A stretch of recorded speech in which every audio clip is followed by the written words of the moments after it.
আচ্ছা, পৃথিবীর সবচেয়ে বড় যে স্থলের প্রাণীটা হাতি, সে কিন্তু আমাদের চোখের সামনেই এক্কেবারে একটা গোপন জীবন কাটিয়ে দিচ্ছে। চলুন আজ আমরা হাতিদের সেই লুকানো জগতের গভীরে ডুব দিই, আর এমন সব রহস্য জানি যা হয়তো আমাদের ধারণাকেও পুরোপুরি বদলে দেবে। ভাবুন তো একবার, এই প্রশ্নটা দিয়েই না হয় আজকের আলোচনাটা শুরু করা যাক। কারণ বিজ্ঞানীরা যা আবিষ্কার করেছেন তা ঠিক এই রকমই একটা ব্যাপার। হাতিদের এমন এক যোগাযোগের মাধ্যম আছে যা আমাদের শোনার ক্ষমতার পুরোপুরি বাইরে। তো আমাদের এই যাত্রার প্রথম পর্বটাই হলো হাতিদের সেই গোপন কথোপকথনের জগৎ, যা শোনার জন্য আমাদের কান আসলে তৈরিই হয়নি। এই যে গোপন যোগাযোগের মাধ্যম, এর একটা গালভরা নাম আছে, ইনফ্রাসাউন্ড। এটা এতটাই নিচু তরঙ্গের শব্দ যে আমাদের কান তা ধরতেই পারে না, কিন্তু হাতিদের জন্য এটাই হলো তাদের দূরপাল্লার যোগাযোগের মূল চাবিকাঠি।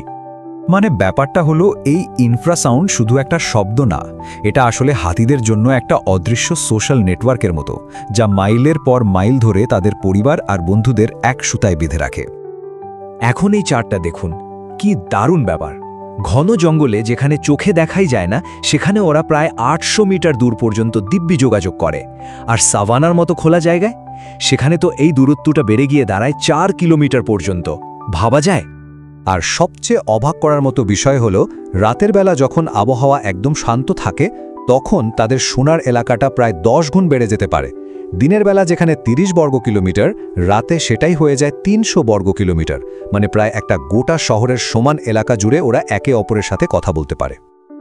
আচ্ছা, এবার চলুন আরও আশ্চর্যজনক একটা দিকে যাই। বিজ্ঞানীরা যা আবিষ্কার করেছেন তা সত্যি আমাদের ধারণারও বাইরে ছিল। আর তা হলো, হাতিরা একে অপরকে নামে ডাকে। হ্যাঁ, ঠিকই শুনছেন, ওদের নাম আছে।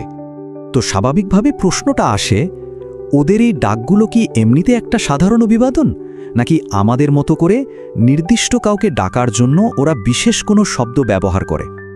নেচার ইকোলজি অ্যান্ড এভলিউশন জার্নালের একটা যুগান্তকারী গবেষণা কিন্তু এই রহস্যটা সমাধান করে দিয়েছে। এই উদ্ধৃতিতে পরিষ্কার বলা হচ্ছে যে হাতিরা কাউকে ডাকার জন্য তার ডাক নকল করে না, বরং মানুষের নামের মতোই একেবারে নির্দিষ্ট শব্দ ব্যবহার করে। এখানেই ডলফিনের সাথে ওদের মূল পার্থক্যটা। ডলফিনও একে অপরকে ডাকে, কিন্তু তারা যাকে ডাকে তারই নিজস্ব শিশের অনুকরণ করে। কিন্তু হাতিরা একদম অন্যরকম। ওরা সম্পূর্ণ আলাদা, নিজেরা তৈরি করা শব্দ ব্যবহার করে, যা আসলে বিমূর্ত চিন্তাভাবনার একটা গুরুত্বপূর্ণ ধাপ।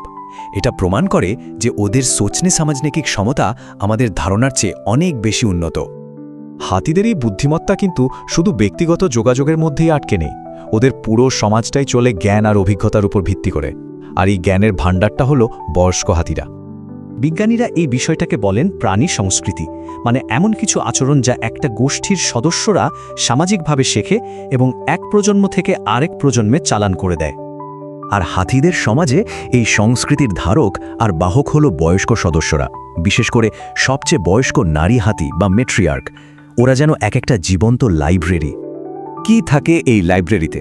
ধরুন, খরার সময় জল কোথায় পাওয়া যাবে, কোন মানুষগুলো বন্ধু আর কারা শত্রু, নতুন প্রজন্মকে সামাজিক আদব কায়দা শেখানো, আর বহু প্রজন্ম ধরে চলে আসা অভিবাসনের রাস্তা, এই সব কিছুই তাদের স্মৃতিতে জমা থাকে। কিন্তু কি হবে যদি এই জীবন্ত লাইব্রেরিগুলোই ধ্বংস হয়ে যায়? কি হবে যদি এই জ্ঞানের ভাণ্ডার হঠাৎ করে হারিয়ে যায়? চোরা শিকারীরা তো প্রায়ই সবচেয়ে বড় আর বয়স্ক হাতিদের টার্গেট করে তাদের বড় দাঁতের জন্য। এর ফলে যা হয় তা শুধু কয়েকটা হাতির মৃত্যু নয়, এটা আসলে পুরো সমাজের জ্ঞান ভাণ্ডারটাকেই ধ্বংস করে দেওয়া। আর এর প্রভাবটা কিন্তু সুদূর প্রসারী। বয়স্কদের হারানোর ফলে তথ্যের আদান প্রদান বন্ধ হয়ে যায়, সামাজিক বাঁধন দুর্বল হয়ে পড়ে, আর তরুণ হাতিরা বিপদের সময় ঠিকঠাক সিদ্ধান্ত নিতে পারে না। শেষ পর্যন্ত এর প্রভাব গিয়ে পড়ে হাতির বাচ্চার বেঁচে থাকার হারের উপরও। এই যে সামাজিক ভাঙন, এটা শুধু তাদের আচরণই বদলে দেয় না, এটা তাদের মধ্যে একটা গভীর আর দীর্ঘস্থায়ী মানসিক আঘাত বা ট্রমা তৈরি করে। আর বিজ্ঞানীরা কিন্তু এখন এই ট্রমা পরিমাপ করতেও পারেন। এই স্লাইডটা দেখুন। দক্ষিণ আফ্রিকার আইসিমাঙ্গালিসো ওয়েটল্যান্ড পার্কে একটা গবেষণা করে দেখা গেছে যে মারাত্মক ট্রমার শিকার হাতিরা তাদের জন্য বরাদ্দ বিশাল এলাকার মাত্র ২০% ব্যবহার করত। ওরা নিজেদেরকে একটা ছোট্ট নিরাপদ জায়গায় আটকে ফেলত, যেটাকে গবেষকরা বলছেন আশ্রয় প্রার্থী আচরণ। এটা ওদের গভীর মানসিক চাপের একটা জ্বলজ্বন্ত প্রমাণ। তাহলে দেখুন, আমরা হাতিদের গোপন কথোপকথন থেকে শুরু করে তাদের নাম, তাদের সংস্কৃতি এবং তাদের ভেতরের গভীর মানসিক আঘাত পর্যন্ত একটা লম্বা পথ পাড়ি দিয়েছি। এই পুরো যাত্রায় আমরা কি দেখলাম?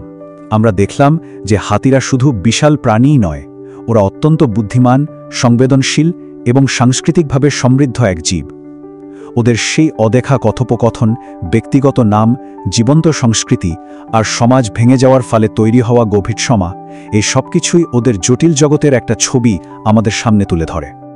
সুতরাং শেষ কথা হলো, যখন আমরা এটা জানি যে ওদের নাম আছে, ওরা সংস্কৃতি গড়ে তোলে এবং আমাদের মতনই ট্রমা অনুভব করে, তখন ওদের সাথে আমাদের আচরণটা আসলে আমাদের নিজেদেরই মানবিকতার একটা আয়না হয়ে দাঁড়ায়। এই গ্রহে ওদের অস্তিত্ব আমাদের জন্য কতটা মূল্যবান তা হয়তো আমাদের সবারই নতুন করে একবার ভাবা উচিত।